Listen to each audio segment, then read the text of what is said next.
It's time for Voice of Indie. Your hosts today are Beem Weeks, author, producer, and marketing monster for independent multimedia publisher Fresh Ink Group, and Stephen Gies, author, producer, composer, and publisher for Fresh Ink Group. Greetings and welcome to another Wednesday evening, everybody. This is the Voice of Indie podcast, and this is episode number 135, and I am your host, Beem Weeks, and holy cow, it's March already. How about that? Stop the madness.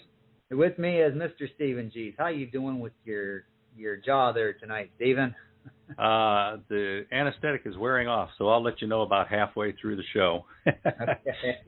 I broke a molar badly and had to get a root canal and a crown and all that kind of stuff. So I went for the first appointment today, thinking it would be the first step of a root canal. Turns out they do it all in one visit now. I mean, I literally did the entire root canal, filled the root canal, had the peg made. Did 3D modeling, and they put a scanner in my mouth and scanned the teeth and the peg and all that kind of stuff. And then I sat there and watched the dentist 3D model on a computer screen and shape the new crown and fit it against the shape of the tooth above it and rough, smooth the edges and all that kind of stuff. And then he sent it to like a 3D printer kind of a thing and made a porcelain crown while I waited. 25 minutes, that thing was ready to go. And he said, well, let's see how this thing fits. And he popped it right in. Said, all right, modern technology. and this was 2 hours start to finish. But like I say, the anesthetic's starting to wear off now, and I'm aware of the right side of my mouth. So if you hear me slurring, it's just because I'm drunk. But anyway, we got some great news here about books. We're putting books out here at Fresh Ink Group. We got some good authors. They're out there writing cool stuff, and we're just having a good old time. There's a book that just came out this week, Redemption, A Father's Fatal Decision by Gwen M. Plano. And it's making some waves out there. We're seeing some numbers coming through, and we're getting excited about it. Gwen's building her following, and people are finding the book, and we can't help but to recommend it. You're going to hear a commercial for it tonight, and check it out, Redemption by Gwen M. Plano. Yeah, cool. We also have in pre-sale for March 17th, The Calling Dream by last week's guest, Carlisle Thoms. So get over to Amazon and grab your copy in pre-sale. This helps the author out. It boosts those rankings. And this is a really cool book, too. So get over there and grab a copy. And if you want to participate in this first episode of March already. Yeah, I'm excited because that means spring's around the corner, and we are almost a quarter of the way through this new year already. Imagine that. Okay, but if you want to participate in tonight's show, you can call or you can use the hashtag Fresh Ink Group on Twitter, and here's a little more info on that. Call 516-453-9902 right now with your questions or comments for tonight's guest. Or post a note on Twitter with hashtag Fresh Ink Group in the body of the tweet, and we'll read it on air. That's 516-453-9902 or hashtag Fresh Ink Group on Twitter. Yeah. All right. March 17th is a big day for Fresh Ink Group because we've got another book in pre-sale right now that's also being released March 17th, and that's Outshine, an ovarian cancer memoir by Karen Ingalls. This is the second edition of the book that she originally published in 2012. She's updated it, added another chapter, filled in some new stuff. We updated the cover and made it a bigger, thicker book, and basically just tried to build on something that she started all those years ago. All of the proceeds from these book sales go to cancer research. And she also holds fundraising events to help raise money for cancer research, particularly ovarian cancer research. She's got a couple of big events coming up in the Orlando area in the next month or two. If you happen to be down there, get a hold of us, and we'll let you know how to go check that out. But in the meantime, anybody you know who's interested in dealing with cancer and wants us to read a good, heartfelt memoir about what she went through, what it was like, all the different challenges she faced, dealing with the support and whatnot, it's just a terrific book. It's very reaffirming, and it raises money for cancer research. So you can't argue with that. That's Outshine, an ovarian cancer memoir by Karen Ingalls. It's in pre-sale now. Go order your copy. It will be out March 17th. Yeah, and I'll let everybody in on a little secret. Karen's going to be our guest next week. So you'll want to tune in for that. Yeah, there'll be a commercial you'll hear tonight, too. Yeah. Also, the How to Start and Run Your Own Food Truck Business, the Tennessee edition of that is out now, along with Georgia and Florida by A.K. Wingler. And she has a website. It's yourfoodtruckbusiness.com. Is that what that is, I believe? I think it's Your Food Truck How-To. How-to.com. Yeah, something like that. So you'd think we'd know since we made the website. I know. I will have to jot that down. Because we got a lot of these websites that we've put together out there over the years now. So there's a bunch of them, and you can find them all at freshinkgroup.com. Scroll down through there and find the members page, and go over there and see these members that have these websites. And here's another way you can find out about all of this cool stuff. We have a newsletter, and here's how you can subscribe to this if you're not subscribed, and if you're not, what are you waiting for? Stay on top of these podcasts and all things Fresh Ink Group with our weekly digital newsletter. New releases, videos, stories, excerpts, interviews, and more. Sign up now on the homepage of freshinkgroup.com and be the one who knows what's what. All right. So, all right. You're next. Yeah, I changed that. The order. Operation Whiteout by Robert G. Williscroft. That's a Mac McDowell Missions series. The book is out now, and the audiobook, I'm wrapping up on that. I hope to have that done possibly by tomorrow, and get that newsletter, and you'll find out when the audiobook will be ready. Of course, you'll hear it on here too as well, but the newsletter always comes in handy. So, Stephen, what's the top 5 selling books for Fresh Ink Group looking like this week? Well, you might be surprised, and then you might not. When I first put this list together 2 days ago, because I always do this on Monday when we're working on the rundown, and then I update it at the last second. When I did it Monday, we had the number 1 and number 3 slots are Redemption, A Father's Fatal Decision by Gwen M. Plano. So on Monday, you were our number 1 bestseller, Gwen, and congratulations to that. And in between 1 and 3, and we can't tell if it's the hardcover or the soft cover that's selling the most, but right now there's only 12 copies difference between the 2 numbers, so they're pretty close, pretty even. Between them, Submariner, 30 Years of Hijinks and Keeping the Fleet Afloat. Now, I'm looking at it right now, and Submariner has jumped back up into the number 1 slot and pushed Redemption down to 2 and 3. So Plano is taking on a retired Submariner, and they're duking it out right now, and we're just going to see which one winds up floating to the top. But congratulations on both of you for the 1, 2, and 3 slots. Now, the number 4 slot has not changed all week.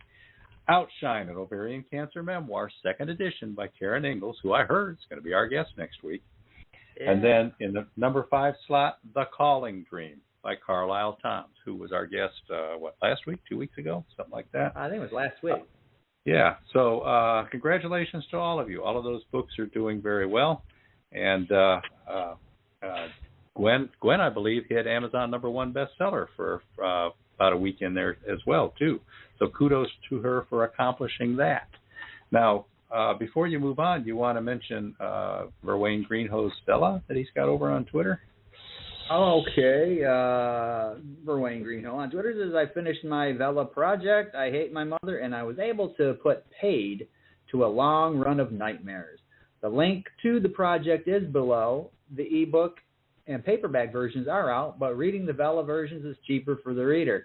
So you go over to Twitter, type in hashtag Fresh Ink Group, and you can hit latest at the top of there, and you can find Verwayne's tweet here with the link. So just boom, boom, boom, and you can click on the link, and you're there.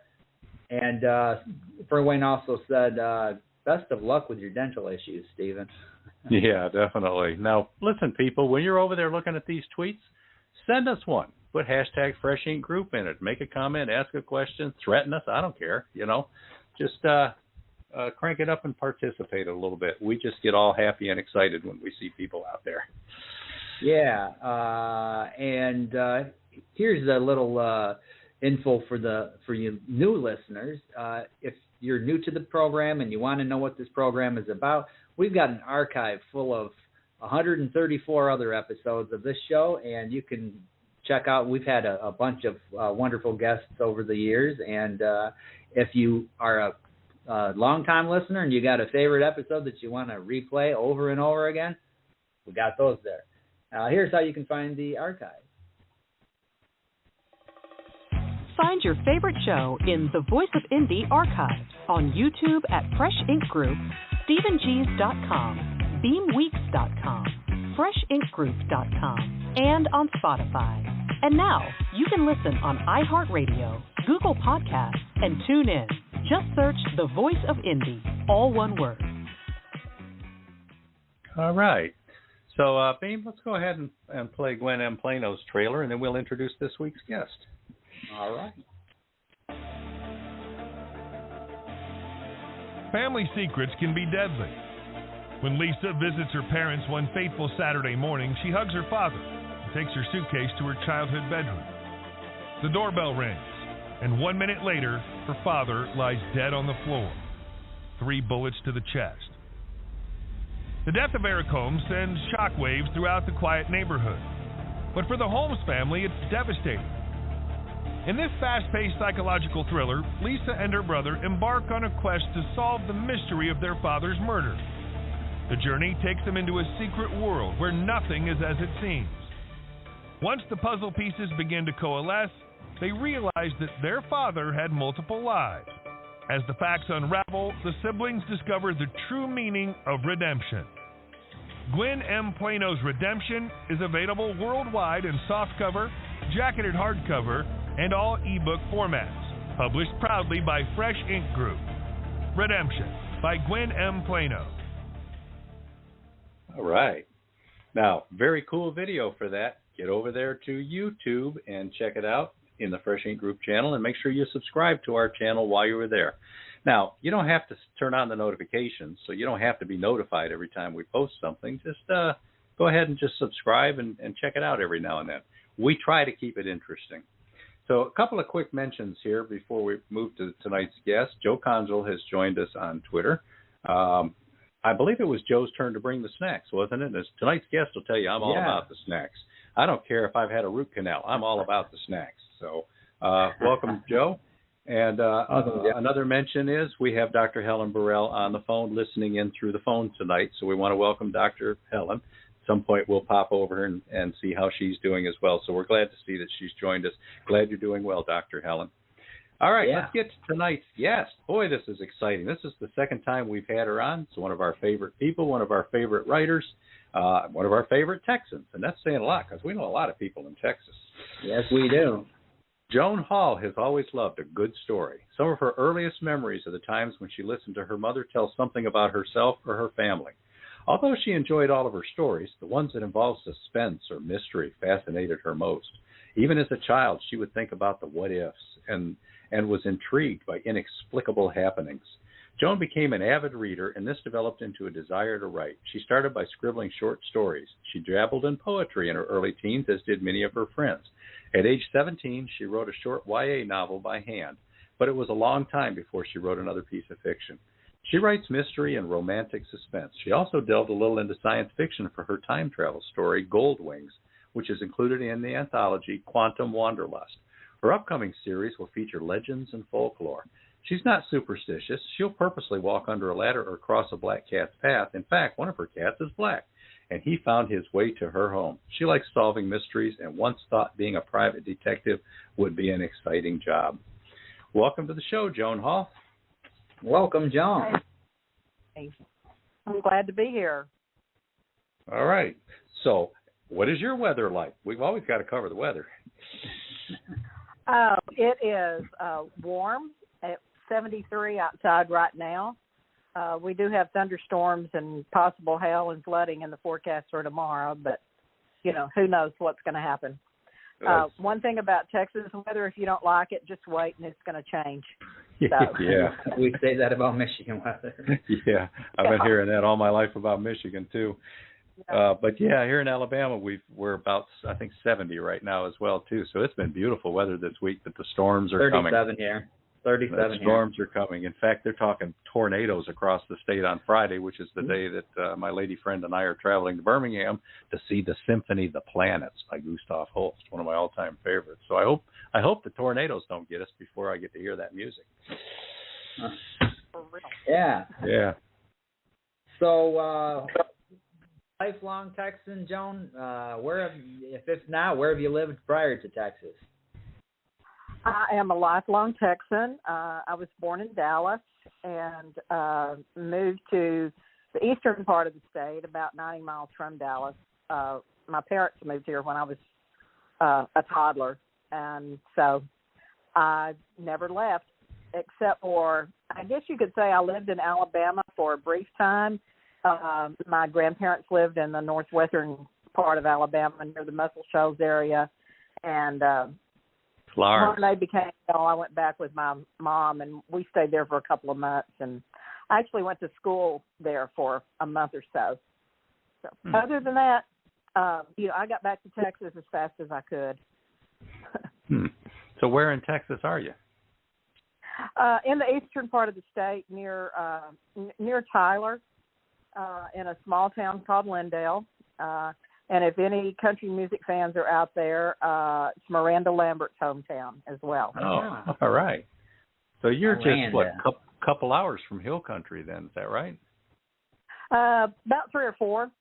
Okay. Yeah. You ever make trips to Hill Country? I have. It's been a while, but I do enjoy it. It's a pretty part of the state. And, of course, Austin has grown so much. I think it's like the 11th largest city in the country right now. San Antonio, of course, is packed with history, so it's always fun to visit there. Oh, yeah. Yeah. Yeah, it's a big state. You got all kinds of places to visit that are different, too. Austin is like kind of that stands out from all the others. That's true. I'm in what they call the Piney Woods region. So we have hills, not like the Hill Country, but a lot of pines and as well as oaks. And if you go 50 miles in the other direction, you're on like what they call the Blackland Prairie. And then we have coastal plains, the high plains, the desert out in the western part of the state. So there's a lot of different things here. Now, back when we formed Fresh Ink Group, it was Fresh Ink 27, almost 28 years ago, and it was literary management for the first couple of years before we turned it into a publisher. And the woman I hired to run that, and who wound up running, the publishing company basically, and was with us for 20-something years until she passed away unexpectedly, Ann Stewart. And boy, we miss her. She's a wonderful woman. But she was she was a hardcore Texan, just loved the state. She was closer to the Dallas-Fort Worth area. But every spring, she and her husband took their little trailer and hooked it up to the back of the truck and headed into Hill Country for a week. And every year, the tradition was she would flood me with pictures of fields of bluebonnets. And and God, they were beautiful, just whole meadows, just full of these bluebonnets. And she said that every spring when she would find a field full of bluebonnets, she would just get a chair and go out there and just sit among the bluebonnets, and she was home. She was home. So, yeah, we miss you, Ann. And remember, Joan, when you get the chance, appreciate the bluebonnets. Well, and if I do, I will send you some photos. Oh, that would be great. I'd love to get a new tradition going. Next spring, I get 3,000 pictures of bluebonnets. I would love it. They will put out a book, The Bluebonnets of Texas, right? Well, I took 900 pictures in Alaska, so, that's not out of the question for me to take that many. So, Joan, as Stephen read in your bio, that in your early teens you dabbled in poetry, and at 17 you wrote a short YA novel by hand. When did you actually get involved in writing and reading? Were you always a reader and a writer as a child, or did this come in your teen years? Around the age, well, I always always liked to read from the time I could read. My father was an avid reader. My mother read more after she retired, but she read, and then my brother read. So they all encouraged me, to read. And when I was around 9 or 10, I started scribbling little things on notebook paper and this and that. And I knew from that point I wanted to be a writer. And so when I was about 17, I had some notebook paper and just started writing. I didn't have a clue about what to do, but I didn't keep the story, of course.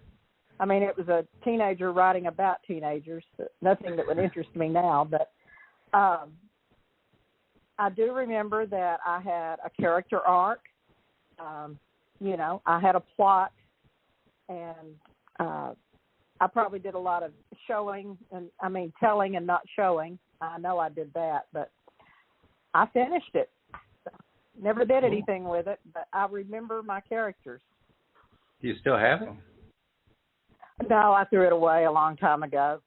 Oh, think of how much money that would be worth after you win the Pulitzer. Oh, yeah, right. Yeah. Think big. Yeah. Think big. Might as well. That's true. But, hey, every writer starts somewhere, and it's all a growing, exploring, learning, experimenting, and refining process, wouldn't you say? Yes, it is. Yes, it is. Exactly. So over on Twitter, Joe Conjal says that popcorn is on the way, Stephen. Now, I'm not quite sure what part of root canal he's not understanding here, but I just winced. I just winced when I saw the word popcorn. It's like, ooh, ooh, ooh, ooh. But we've also got a comment from Gwen M. Plano, who's got a question, and we've got a couple of questions from Joe Conjal. So why don't we start with Gwen's, because Joe's is a little bit more after we start talking about... All right. No, wait a minute. I read those backwards. Let's do Joe's. Hi, Joan. When a song inspires a story, is it the lyrics, the music itself, or maybe the reputation of the band? It's an interesting question. A little of both. I'm a John Denver fan, and his music just inspires me. And I wrote, without quoting lyrics in the book or in the story, I wrote a short fiction piece about a young man who was 27 years old and went back home and discovered some new things about himself. And so any John Denver fan would recognize the Rocky Mountain High. Oh, yeah. In that. And, the Eagles song, I went blank. An Eagles song, I'll just say it this way. An Eagles song inspired the opening chapter of one of my novels. And Lion Eyes, I went blank there for a minute. So, and if anyone reads that, that's the start of my Driscoll Lake novels. And if anyone reads it, they'll recognize the similarities in that song. So sometimes it's the song, and sometimes it is the reputation of the band. And I have to be quiet when I'm writing, but sometimes I'll listen to music and it will inspire me to write or motivate me to write. But not while you're writing, huh?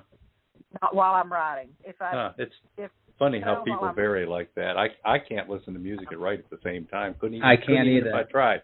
And yet a lot of people tell me they can't write unless they're listening to music. Yeah. I tend to want to sing along, and that's a disaster if anybody heard my voice. Yeah. You know, what happened to all those bluebonnets? Yeah, the thing that about the songs inspiring stories, you know, I know of one of my stories, at least the opening part of it was inspired by a song. So that's, you know, I'm guessing there's a few other people that have done that. I may actually have two, but I'm drawing a blank on the other one. But I don't know. I was sitting here thinking not me, but now that I think about it, a Peter Gabriel song inspired a piece that's in my Comes This Time to Float. I hadn't even really thought about that. Okay, that's cool. that story called Salisbury Hill.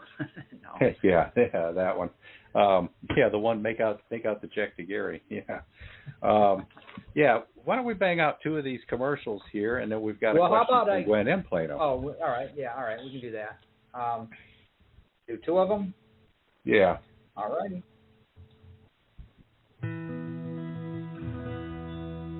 In 1945, 10-year-old Ronald Dennison, the son of a backwoods Arkansas preacher, began having profound dreams about religion and a strange red-haired woman. The dreams follow him for decades, with the woman sometimes seducing him, other times calling him to become a televangelist, but eventually berating him for his sins of lust. She holds a secret so dark that he dares never admit it, even to himself. The more famous and wealthier he becomes, the more he struggles with his adultery, his fetish, and his shame, until his torment can no longer be contained. Staggering revelations challenge everything he ever believed. Will truth bring him the peace he always craved? Or will the woman's demands prove more than he can bear? Read the novel The Calling Dream by Carlisle Thoms. Proudly published by Fresh Ink Group in hardcover, softcover, and all e-book formats. The Calling Dream by Carlisle Thoms.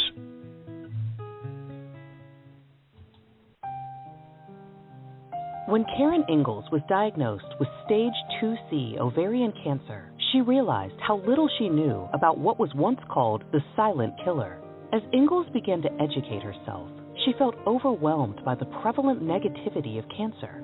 Lost in the information about drugs, side effects, and statistics, Ingalls redirected her energy to focus on the equally overwhelming blessings of life, learning to rejoice in each day and find peace in spirituality. In this memoir, Karen is a calming presence and positive companion, offering a refreshing perspective of hope with the knowledge that the beauty of the soul, the real me and the real you, outshines the effects of cancer, chemotherapy, and radiation. Proudly published by Fresh Ink Group in jacketed hardcover, softcover, and all ebook editions, the new second edition of Outshine, an ovarian cancer memoir, is a story of survival, a reminder that disease is not an absolute, but a challenge to overcome. Hey. Now, we do have another question for Joan. This one is over on Twitter. This is from Gwen M. Plano. She says, she's asking, you've written 7 books. Is there one that holds a special place in your heart? Oh, of course, your first book is always special, I guess. But I think one that does is the second of my Driscoll Lake trilogy. And the reason for that, I had planned to write Unseen Motives, the first book. It was going to be a standalone novel. And I had a character who was going to be a bad guy. And as I started writing the book, he would not allow me to have that happen. And not only that, then he demanded that I write a book, another book. So I ended up writing a sequel, and it ended up being a trilogy. And so that second one, Unknown Reasons, is probably dearest to my heart. Okay. Cool. My characters sometimes take me in different directions than I plan. Yeah, they do that, don't they? Yeah. Yeah. Okay, but sometimes great. it's for the better, and sometimes it's not. Yeah. True. We do have some more comments on Twitter here. We've got Jan Sykes, author. She says, I'm late tuning in, but love hearing you. I also love that you get so much inspiration from music, as do I. Yeah, music has a special place in Jan's heart. And Joe Conjil says, sorry, Stephen, how about some soup or mashed potatoes instead? Or maybe some ice cream. Yeah, all of those sound fine. All right. You want to check in with Dr. Helen, see how she's doing real quick? See if she's got a question or comment? Okay. Hello, Dr. Helen. Are you there? Hi. Yeah. Hi, Helen. Welcome to the show. Helen, Yeah, it's hard you're physically, sounding but good. my brain is still working. All right. What I want to say is I'm writing a new book, guys, besides that other one I mentioned to you, Stephen. Oh, really? Okay. It's called At the Crack of Dawn. It's about a young woman's derriere being examined by her proctologist. Oh, jeez. I have to leave you with some humor, right? Oh, yes, you do. But isn't that a great expression, the crack of dawn? Oh, yeah. I couldn't help help it. And, Helen, that just shows us how much better you're feeling. Yeah. Well, not physically. Mentally, it works. Well, It's good. nice to be back online, but Twitter is not the way it used to be. Remember, guys? Yeah. Yeah. It kind of is slow moving. You know what I mean? I don't know what's going on. So what do you think of this guest we have tonight, Joan Hall? This is her second time on. She sounds wonderful. I'm eating it all up. And all your commercials. All right. Well, we appreciate you. I'm pushing for all the books.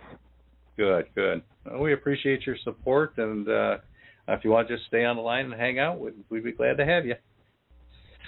I could use some other support, physical support. You got to be held up, right?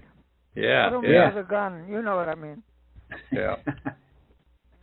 But listen, good luck with the teeth. Yeah. Thanks. What did you say it was? What happened with your tooth? I broke a molar. Broke a big chunk off. Basically broke it in half. Yeah, but what did you call? What was the dental surgery? What was that called? Well, root canal. It's where they kill the roots and drill it out. Of all the canals in the world, you've got one in your mouth. Yeah. Apparently I've got 3 plus a lateral one as well. Oh. All right. Well, thanks for calling, Helen. Take care, guys, and good luck, all the great writers. Thank you, Alan. Okay. Okay. Bye. All right. Now, Joan, I've got a question for you. We've been flogging this topic for the last couple of weeks because we are big supporters and participants as well. But what is this Story Empire thing that you're associated with, and what can we blame them for? Well, Story Empire is a writer blog. There are 12 of us now, Stephen being our newest member. Woohoo! And we all write fiction, various genres, forms, and we post 3 times a week and offer tips about writing, publishing, marketing, and I've been associated with it for, I guess, about 6 years now. Fantastic. So what's it cost for people to sign up? Not a thing. It's free. We have a WordPress blog at storyempire.com. We post 3 times a week, and all they have to do is just go there, and they can subscribe to get notices of new posts and read, comment, ask questions, and that's all there is to it. No charge. Yeah. Today's post is from Stacy Troilo, and she's got a post on the elements of setting, and this is atmosphere. And it's part of a series, and you can click on links in there and go back to the other articles, the posts that she's written about setting. And if you're a upcoming writer, or you're new to the game, and you're a veteran and you just want to brush up, there's a lot of great writing tips over there on that site. So get over there and check it out. Check it out. Couldn't cost less. Yeah. So we've got another question from Gwen Plano, but it's about Joan's new book. So let's sit on that one for a little bit till we're actually talking about the book. And listen, people, you can call in too. We don't care if you have spinach in your teeth. Just get on the horn. It's 516-453-9902. Ask questions, make comments, hurl accusations, whatever it is that you enjoy. Yeah. Now, Joan, we've talked about the early days and your teens dabbling in poetry and whatnot. What sort of education do you have? Did you go on to college? Do you have a degree in something? And did you use that degree towards a career? No, I do not. I had some college, but never got a degree. And I recently, last summer, actually retired from the healthcare industry. I worked at a hospital for over 20 years, and worked in healthcare quality, following patient charts, and worked with physicians and peer review and all that. So, but strangely, I don't write medical mysteries. So, anyway, it's just like I have to the hospital when I work during the day. You could write a mystery that takes place in like the billing office or something. Yeah, there you go. That's true. There's plenty of mysteries that take place in those areas. So what is your writing process like? I mean, do you have certain ways, places that you do it, certain times? You set a daily writing goal? Do you always face east? Do you chant? Do you make a bowl of soup? What do you do when you're writing? Different things. I usually I have a desktop and a little writing nook. I don't have a separate office, but most of the time I'm on my laptop because I get comfy on the sofa with, especially in the winter, I cover up with my lap blanket because I'm cold all the time. And using my laptop, I'm still getting into the routine of having all day to do what I want. Some that's good, and then other times it's like, I can play by doing this. I can play around doing this. I can go here, go there. And I don't want to be, I retired to have fun. I wanted to write, but I want to enjoy life too. So if my husband and I take a whim, like last fall, we decided we'd take a day trip to Oklahoma to see the fall colors. So, I want to be flexible. When I worked full-time, I wrote in the evenings, and my husband worked at the time also, and he worked evenings, so that was the perfect time for me. And I still find, no matter what, I'm finding that evenings are often my most productive time. So old habits are hard to break. Yeah. Now, we know that some of your stories have come from songs. Where do some of these other ideas come from, and how do you develop them as they come along? Ideas come all sorts of places. One of my earliest, if not my first post for Story Empire was called The Stories Around Us, and how I had been inspired to write stories by, observing somebody. I wrote a little flash fiction piece one time after observing a young man in a restaurant, and it was several weeks after Christmas, and he met with this couple, and they walked in and plopped a Christmas gift on the table for him, like, well, here you go. And so I'm thinking, there's a story there, so I wrote one. The power you wield, huh? Yeah, and when we were in Alaska, although I've never really written anything about it, but we took a cruise through the Inside Passage, and I was on the deck of the ship one evening. I won't say night because it almost never gets dark there or it barely got dark there at the part we were at during the summer. But all we could see, we saw like one little fishing boat at one point, and then beyond that was mountains, and I thought, okay, there's got to be people around. What are they like? What are their lives like? What do they do for a living? So, it's just my imagination's usually churning. So I've got a list of ideas. I've got more ideas than I'll ever have time to write them all. So you do keep a list? I do. Like Beem keeps Post-its. Post-its. I've got tons of Post-its, and it might be like what you just described. There's an interaction that I saw, at the grocery store, and there's a story there. So I'll get home and write it down on a Post-it note, and eventually the time comes that I've either written it or I will write it. So yeah, that's a good process. Now when you get these. My experience has been, I've seen a lot of people say that they do that. They keep those lists of ideas or the Post-its or whatever, and then other people are the opposite. I'm the opposite. I don't have any lists of anything. Whenever I'm going to write a story, I just, whatever whim pops into my head right at that moment is what I'm going to do. So I kind of envy the more organized people since I'm an outliner, but I'm kind of curious if people want to get on Twitter and put hashtag Fresh Ink Group in there and tell us how you do it as well. Yeah. Now, Joan, once you get that idea for the story, how do you develop it? I mean, how do you bring it to? How do you flesh it out, I guess?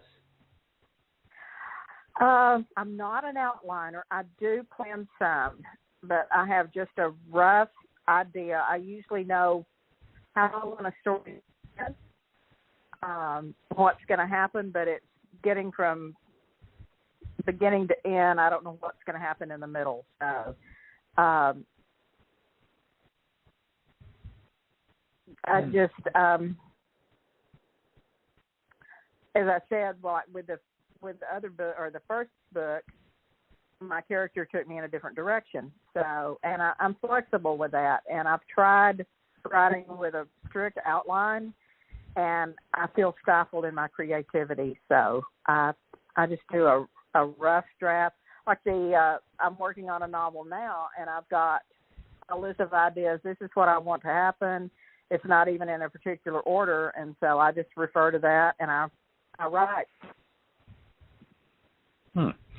And then what do you do with it once you've got a draft? Do you just keep working on the draft yourself, or you bring in beta readers, editors, you involve other people?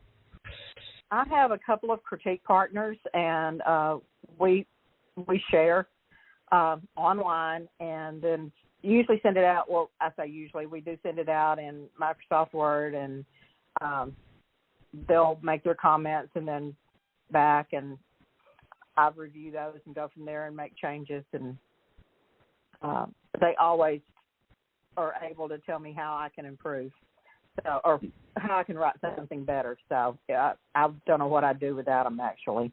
Yeah. Where'd you find these people? Online. We met online and have never met in person, but someday we hope to.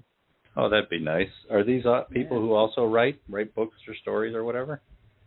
Yes, they do.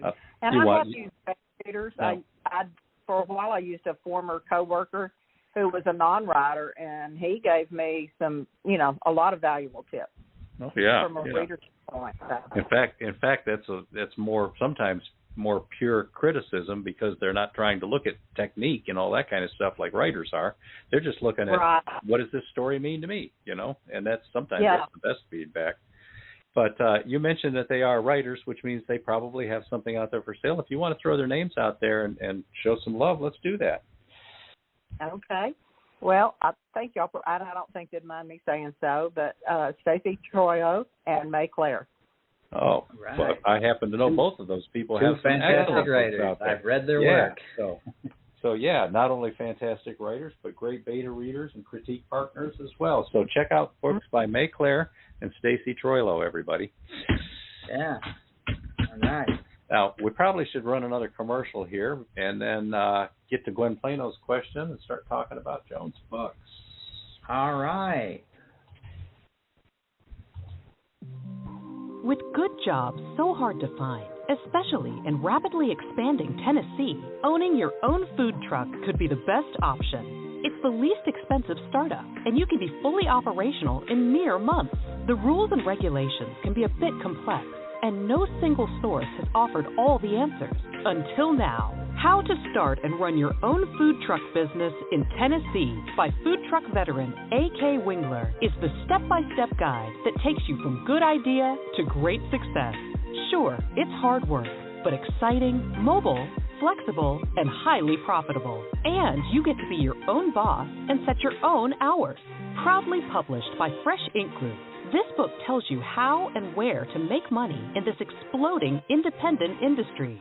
Learn more at Wingler's website, yourfoodtruckhowto.com. Grab your copy in laminated hardcover, glossy softcover, or any of the major ebook formats at retailers worldwide. Even if you're just curious for now, this guide is the best way to discover why a food truck business is right for you. All right. She since we started this series, she's put out 3 books so far. She started with Florida, then moved to Georgia and Tennessee. Right now she's working on Alabama and Texas and looking to work her way across the country. And these books are selling, very well, very well. There's a lot of interest in them. And I'll tell you, I've become a food truck guy. Everywhere I go now, I'm looking for the food trucks because that's where you get some real cool local fare and, some unique dining experiences. So get out there and support the food truck community, people. And if you're interested in starting one yourself or know anybody who is, I know Fresh Ink Group's got a real cool series for you. Yeah. All right. So, you want to get to Gwen's question there, Beem? Sure. Let me hit the refresh here. Oh, there's a few of them here. Gwen, question for Joan. Could you share how you wrote 13 stories for Menagerie? Okay. That being your new book, right? The one that's just been released? That is my new book. It's a collection of short stories, 13 short stories, published on Friday, January 13th, and I just finished a 13-stop blog tour promoting it. It's mixed genre. There's a lot, mostly mystery, but there's some family fiction, some ghost fiction, contemporary. And the ideas, we were talking about ideas earlier, they came from all sorts of ways. A couple of them, The Dare and Ghost Bridge, were actually stories that my mom told me about family members or her and things that they had actually experienced. And so those came from that source. Is your mom still around? No, she passed away several years ago. So that's I think too bad. She would have liked seeing those. Yeah, exactly. So, but one of them is called Hot August Night. Several of the stories I've set back in the 1960s and 70s. To me, it was just simpler times, and of course, I grew up in the 60s and 70s, so I could definitely relate.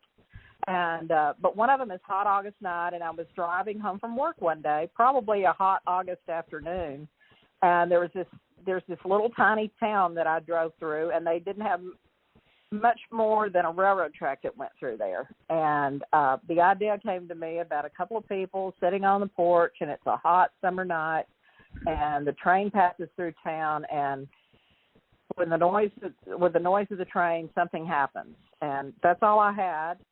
I came home, I jotted it down, and I wasn't going to use it for a while, but there was another story that I had planned to include in the book, and when I started writing it, I realized it needed to be longer than a short story.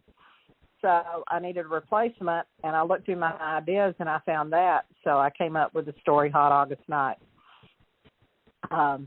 Another one called The Homecoming is family military fiction, and it's about a Vietnam vet, or the remains of a Vietnam vet are found 50 years after he was shot down in Vietnam, and they located his remains, and he was coming home.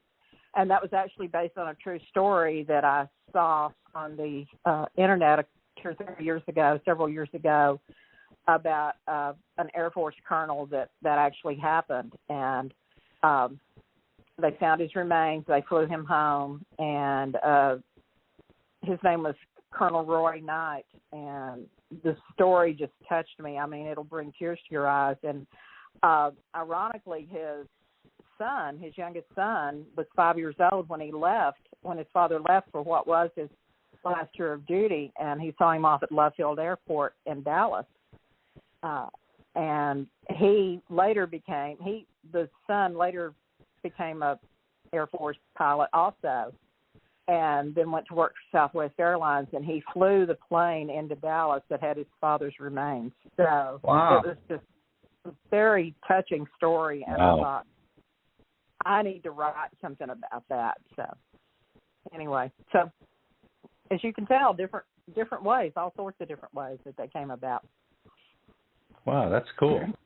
Yeah. Yeah, it's funny because sometimes the stories behind a story are almost just as interesting. Over the years, when I would show people some of my short stories, they'd ask, well, what made you write this, or where'd this come from, or whatever. So when I finally put out my first collection of short stories, at the top of each one, I put a paragraph or two saying what the story behind it was, and I've gotten a lot of good feedback on that.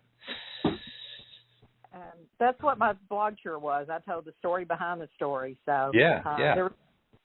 There was one inspired by something I saw on the old TV show Unsolved Mysteries years ago, and so anyway, different ways. Oh, cool.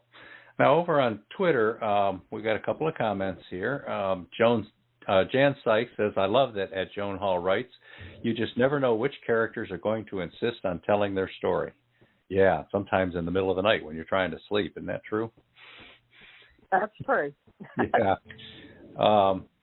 Yeah. Joe Conjal says, hi, Stephen and Beem. I keep a list of ideas by sending myself a text. Now, that's an interesting technique. It's the quickest way for me to capture the thought or idea when I'm away from home. Yeah, that's cool. You can do it anytime, anywhere, and you do have a permanent record of it. Okay. Now, I skipped over Joe's question. You want to go to Willis Croft's comment? Willis Croft, hold on here. Oh, yeah. He says, regarding food trucks, great idea, but it's not dining. Eating, yes, but not dining. I don't know. I've seen some really fancy ones, Robert. Now, here's another question for you, Joan. This one's from Joe Conjal. He says, I see you write mystery and also some horror. Do you have a preference? Is one more challenging than the other to write? Mystery is my preference, mystery and suspense. And my horror is limited to like a ghost story. I don't get into the, ghoulish or anything like that. That's not my favorite to read. So tell me a good old-fashioned ghost story that you can sit around by the campfire and hear that gives you a few goosebumps without scaring the heck out of you. That's more my speed. No zombies, huh? No zombies. Joe also points out Hot August Night, a great Neil Diamond album. Smiley face. Oh, exactly. Yeah, no question. All right. Let's see. Yeah. So I think that's it for the comments. Yeah, I think we're caught up on Twitter. Now, Joan, I'm looking at 13 books here by you, and it appears among them there are 2 series, Legends of Madeira and the Driscoll Lake book series. Three books in that. Have I got that right? Mm-hmm. You're right. All right. So what's the Legends of Madeira series about? And is it only 2 books, or will there be a third one? What's going on with that series? I'm working on a third one. The first one was a short story prequel to the first one, and then the first full-length book was Cold Dark Night, and it's dual timeline, and there's a legend, an incident that happened in the 1870s, I believe, or 1880s in that case, that's tied to a present-day event. And I'm working on the second one now, or the second full-length novel, which is Blood Red Dawn. Hope to release it in the fall. And again, there's a legend, an event that happened in this case in the 1870s, and it will be tied to a couple of characters in present day. Oh, cool. When can we expect to see that one? Hopefully in the fall. I'm shooting for October, so. Okay. And then the Driscoll Lake book series. Right now I see 3 of them there. Is that a trilogy, or will there be a 4th one? And what's this one about? That is a trilogy, and it is finished. However, another one of those characters from book 3, a minor character, ended up being the lead, or actually a couple of minor characters in the third book of Driscoll Lake, Unclear Purposes, ended up being the lead characters in Cold Dark Night. So, okay. It kind of drifted over there. As Jan Sykes says, you never know which characters are going to insist on you telling their stories. That is true, and I've had that happen to me a couple of times. So, All right. Well, we got some more Joan Hall books here to talk about. Let's roll another commercial here, and we're on the air with Joan Hall. People, you still got time to call in if you want, 516-453-9902, or get over there on Twitter and post a question or comment with hashtag Fresh Ink Group in it. This is the Mac McDowell Mission Series.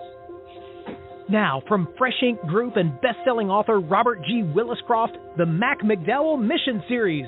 With a security clearance above top secret, Saturation Dive Team Officer in Charge Mac McDowell leads his team into critical Cold War counter-Soviet missions. Watch Mac prove what brave men can achieve under real pressure, the kind that will steal your air and crush the life out of you.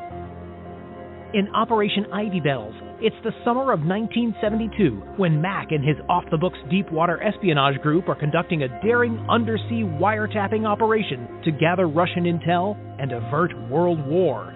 Join nuclear submariner Mac McDowell for extreme diving, a battle with giant squid, and more as he risks everything in the most dangerous operation yet.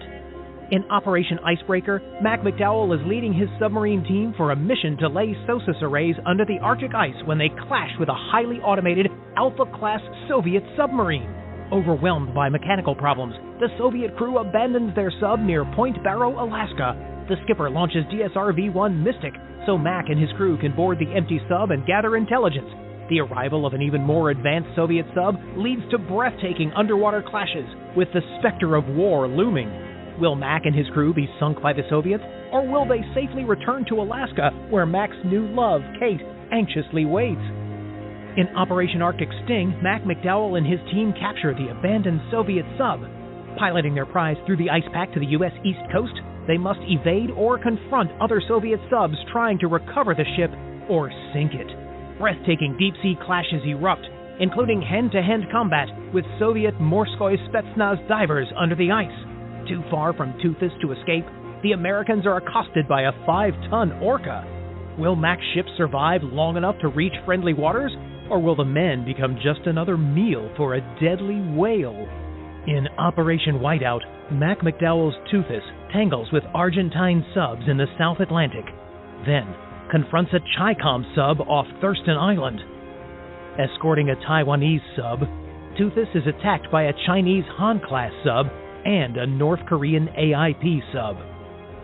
Will Mac complete his mission, or will he meet his watery grave on the Pacific's abyssal plain?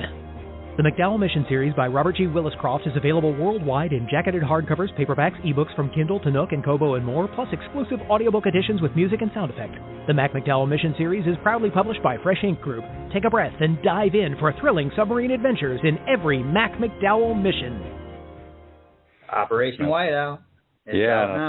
If those are intriguing people, you might especially want to check out the audiobooks because they're very authentic with all that submarine sounds and the whale sounds and whatnot. And we have a lot of fun working on those. Beem's been working on Operation Whiteout for the past month or so, and hopes to have that out pretty soon. Yep. So, Joan, out of all these books here, I'm looking at the title that I really like that jumps out at me is an anthology, Quantum Wanderlust, and it's 13 authors, is that right? And E.J. Lane, Michelle Jones, other people. What's that book about? That's true. It is a time travel story, and some of the authors in there. I think May Claire was in it. I know Stacey Troyo was. So that was a bit different for me to write time travel, but I've always been fascinated by the concept of time travel. So the story I wrote in there was called Gold Wings, and it was about a Navy pilot who went back in time to 1943. Oh, that's cool. Yeah, I see a couple other names I recognize, Harmony Kent and C.S. Boyack, Craig Boyack. So, I mean, you got a good group here assembled. A couple of the names I don't recognize, but I'm going to have to learn more about, definitely. Yeah. Now, how did this project come about? The anthology, we have done about 4 with a small publication, a small press called AIW Press. They're all free, so the writers, we don't make any royalties off of them, and neither does the publishing company. But we just picked a topic. I say a topic, a theme, and then invited writers that wanted to join us. They could join us. So we have another one called Macabre Sanctuary, which is, you know, things that go bump in the night, thrills and chills. And I believe Craig, is in that. I know Stacey is, and maybe I see Harmony May. and May as well. Mm-hmm. Yeah. And the first one is a Western theme, but when I say Western, it had to be set in the American West. You know, not your average shoot 'em up, you know, Western story. And then we did a Christmas anthology. So. Oh, cool. So those are the two anthologies then? Yeah, they're a good way to build your backlist and, you know, get a variety of readers in that, you know, some readers may be familiar with the other writers and not you. So it's a great way to do, and they're fun to do. It's been several years since we've done one, but I enjoyed participating in them. Yeah, those kinds of experiences too can be good for a writer to learn from the other writers and just observe how different people work and how they work their ideas and whatnot, because you're closer to their projects than you would be just as a regular reader. And I assume a lot of times you're seeing them as you go, and that's certainly a good group to be working with, no question about it. Yeah. So, Bright Lights and Candle Glow, is this a holiday story? That is. Mm-hmm. And ironically, I talked about my first novel that I wrote on notebook paper years ago. I remember the characters, and I actually used a couple of characters from that and made them the lead in my Christmas story there. Okay, and this is also an anthology. I see Michelle Jones, Jan Morrow, P.C. Zick. I'm not familiar with P.C. Zick, but I assume that all of these are Christmas-oriented stories in this collection. Yes. Mm-hmm. Oh, yeah. 1800s Civil War soldier, 1920s mobster, 1970s ranching family. Yeah, there's a very interesting mix here. And I believe that's the one, and none of us planned it. Everyone wrote a story set in a different decade. So, and nobody planned that. It's just the way it turned out. That's cool. That's very cool, yeah. Now, how about The Stranger? This is an actual novel, right? Yeah. It's novella length. It's about 27,000 words. It was the first thing I published. I would probably cringe if I went back and read it because I would edit the heck out of it. But it's more family fiction. It's about a young woman. She's grown, married, has 2 adult children. And her mother passes away, and she learns that most of her life, or a lot of the things that her mother told her about her family, were not true. And I don't want to give away the ending or give away what happens, but she discovers a lot of things. And it's the idea from that actually came from a real life story. I knew someone whose father learned after her father was grown, he learned that he had a sister that he never knew about. So that inspired me to write The Stranger. All right. Okay, now the one titled Unshot also appears to be an anthology. I'm recognizing some of these names. Once you find some good people to work with, you stick with them, huh? This one's got quite a variety of stuff. A young Japanese girl coming home from an internment camp, going to Four Corners to connect with Navajo ancestors, things like that. What's the backstory on this? You all just decided to do another one, or was it the theme that floated around? What got you all into this? That is the one, and Stacey Troyo, I think she came up with the idea, maybe her or Michelle Jones, her sister, and we call it Western, but it's the one that the only criteria was that it be set in the American West. And I had to write a murder mystery, but it fit in, I think, really well. But there's some. It's been a while since I've looked at that, but there's some really good stories in there. Oh, cool.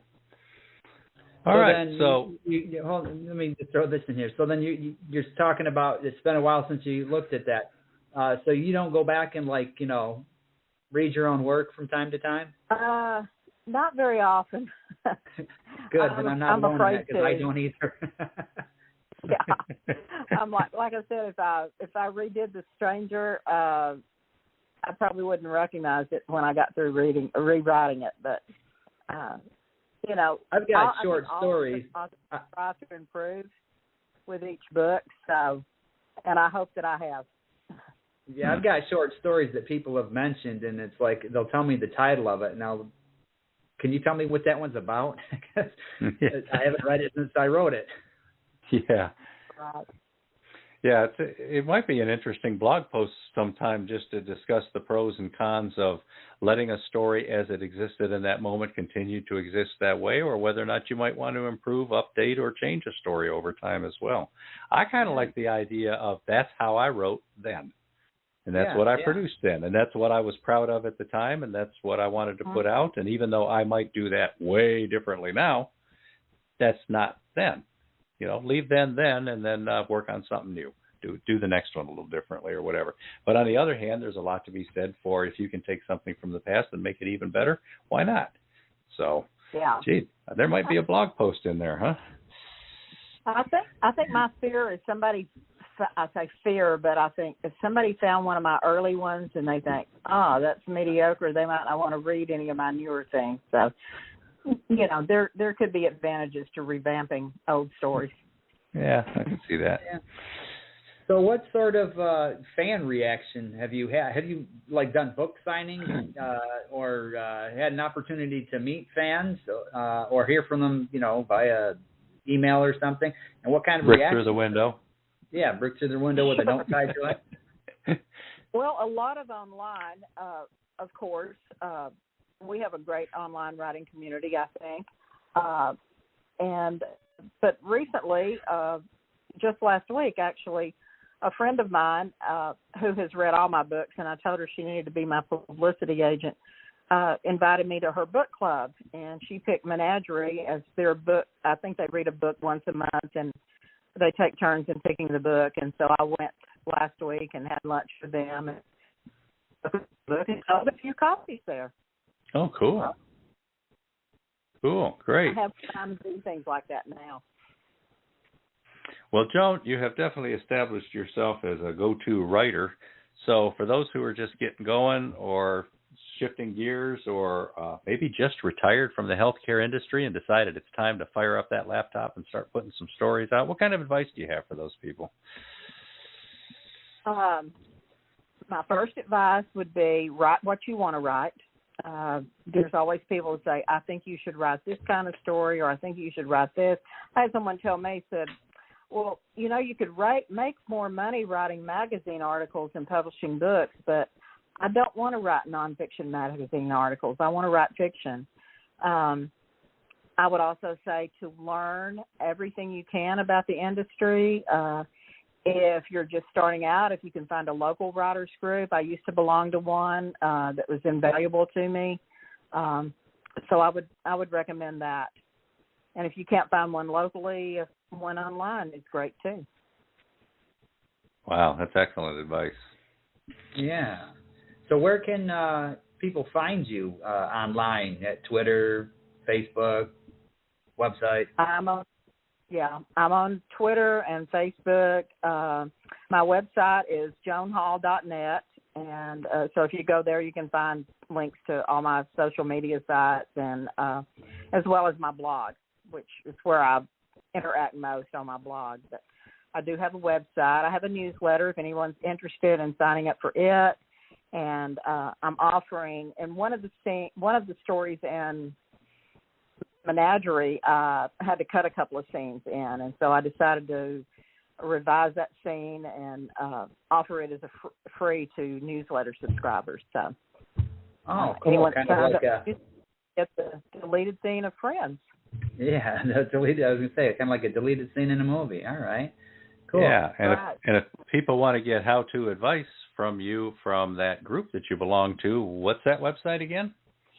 Story Empire, storyempire.com, and that's the place to go for writing advice. Yeah, and everybody who subscribes to that will get something from Joan Hall at least once a month, not to mention from 11 other people who write fiction and care about others and independent writers and want to see people hone their craft and be successful. So we got a couple of final comments on Twitter. Yeah. Gwen M. Plano says, wonderful podcast. I love Joan's books and her explanation for inspiration. Thank you, Stephen and Beem, for the shout-out about redemption. Yeah, that's Redemption, A Father's Fatal Choice by Gwen M. Plano. Look at that, another shout-out. Plug. And Verwayne Greenhow, he says, thanks to Joan Hall for taking time to talk with Voice of Indie podcast hosts, Beem and Stephen. Tonight, I enjoyed every minute. I must duck out a few minutes early, but I'll catch the replay. Well, thank you, as always, Verwayne. And thanks for the support, Another one from Jan, if you want to take that one, Stephen. It must have just popped up. Let me refresh. This is Jan Sykes. This has been fun at Joan Hall Writes. You are a great guest, and, of course, at Stephen G's and at Beem Weeks are great hosts. I have to run, but love listening. # Fresh Ink Group. Thanks. And you got another one from Joe?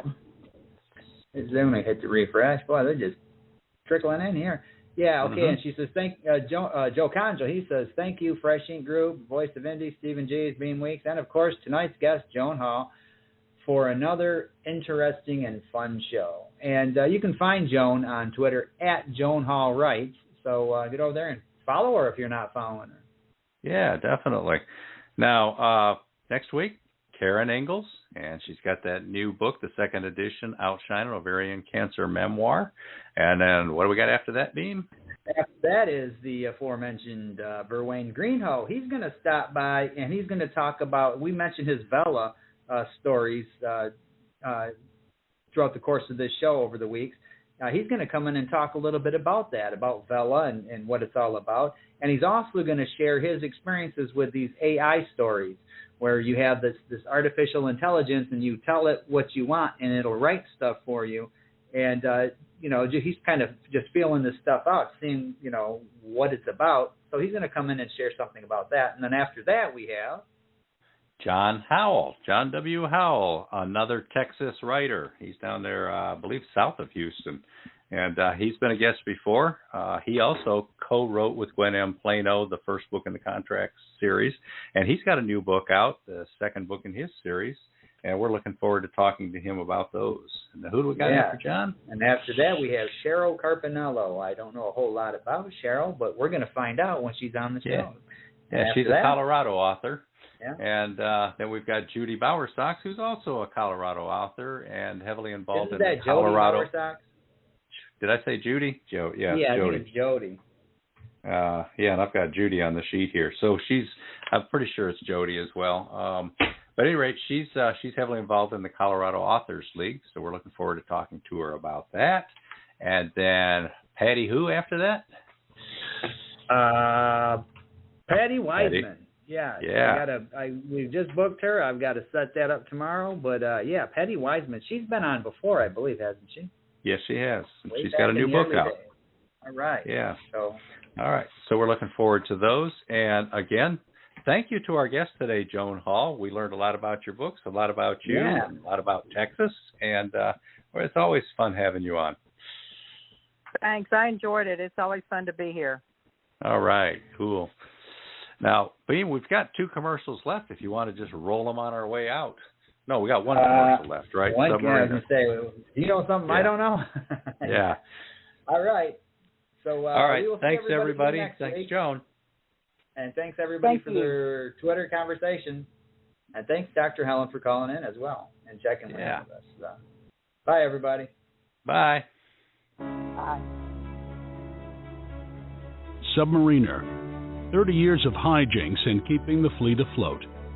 Jerry Pate's semi-autobiographical collection of 60 stories recounts his 30 years in and around the U.S. Navy submarine fleet, ranging from lighthearted to wrenching. All are poignant inside looks at naval operations rarely seen by outsiders. Topics include the real story behind the shuttle Challenger tragedy, risking his own life underwater, the discovering a Soviet spy living across the street, surviving when an engine ignites, critical missions, and the everyday lives of men and women of the fleet. Compiled by author Robert G. Williscroft and proudly published by Fresh Ink Group. Submariner is available worldwide in hardcover, softcover, and all ebook formats.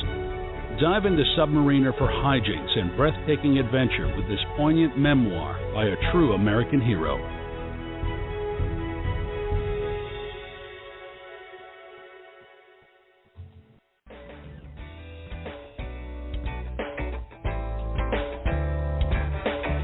You've been a part of Voice of Indy, a production of Fresh Ink Group.